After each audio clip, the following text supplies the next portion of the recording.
భారతదేశ మాజీ ప్రధాని రాజీవ్ గాంధీ గారు ఈ దేశం కోసం, ఈ దేశంలో కాదు ప్రపంచ శాంతిని కోరి చేసిన ప్రయత్నానికి ఫలితంగా ప్రాణత్యాగం చేసిన ఒక వీరుడు. తెలంగాణ రాష్ట్రం ఇచ్చిన సోనియా గాంధీ భర్త తన యొక్క విగ్రహాన్ని ఈరోజు సెక్రటరియట్ ముందు పెడితే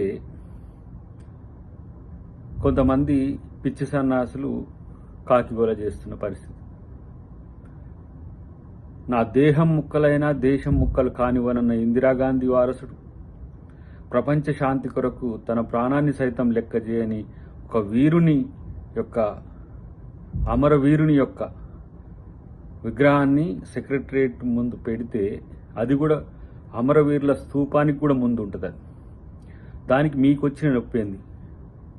అన్ని బద్మాష్ లెక్కలు చేస్తే, పిచ్చి నకరాలు చేస్తే బాగుండదని చెప్పి హెచ్చరిక చేస్తున్నాం.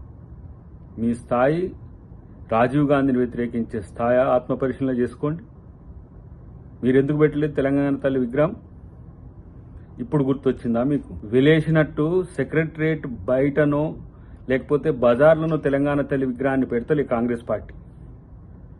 తెలంగాణకు గుండె చప్పుడైన గుండెకాయ లాంటి సెక్రటరియట్ ముందు ప్రజాప్రతినిధులు, ముఖ్యమంత్రి నుంచి సాధారణ ఎమ్మెల్యే వరకు సామాన్య పౌరుడు వచ్చేంత ప్లేస్లోనే, ఎంట్రన్స్లోనే సెక్రటరియట్ లోపల ఈరోజు కాంగ్రెస్ పార్టీ తెలంగాణ తల్లి విగ్రహాన్ని పెడుతుంటే పనికిరాని సన్నాసులు, చిల్లరగాళ్ళు ఇలాంటి ఒక తలకు మాసిన నిర్ణయాలు తీసుకొని రాజీవ్ గాంధీ విగ్రహాన్ని కూల్చేస్తాం, మేము వచ్చేస్తే తీసేస్తాం.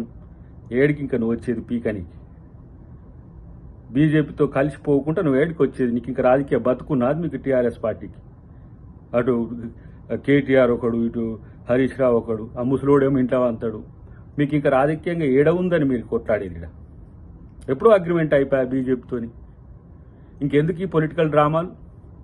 మీ అస్తిత్వం కోసం చేసే ప్రయత్నంలో కాంగ్రెస్ పార్టీ ఆత్మగౌరవం కాదు, భారతదేశ ఆత్మగౌరవమైన రాజీవ్ గాంధీ ఇలా పోయింది కదా మొక్కి, అందరు కుటుంబం అంతా పోయి సోనియా గాంధీ కాళ్ళు మొక్కినాడు. గుర్తురాలే ఎవరి భార్య తను? కాబట్టి ఈ పిచ్చి నకరాలు బంద్ చేసి కామ్గా కూర్చొని మూసుకుంటే మంచిది. లేకపోతే మిమ్మల్ని ఎవడు పట్టించుకునే పాపన కూడా పోడని తెలియజేస్తున్నాం. ఇలాంటి వ్యాఖ్యలు చేస్తే బాగుండదని చెప్పి కూడా ఒక హెచ్చరిక చేస్తున్నాం.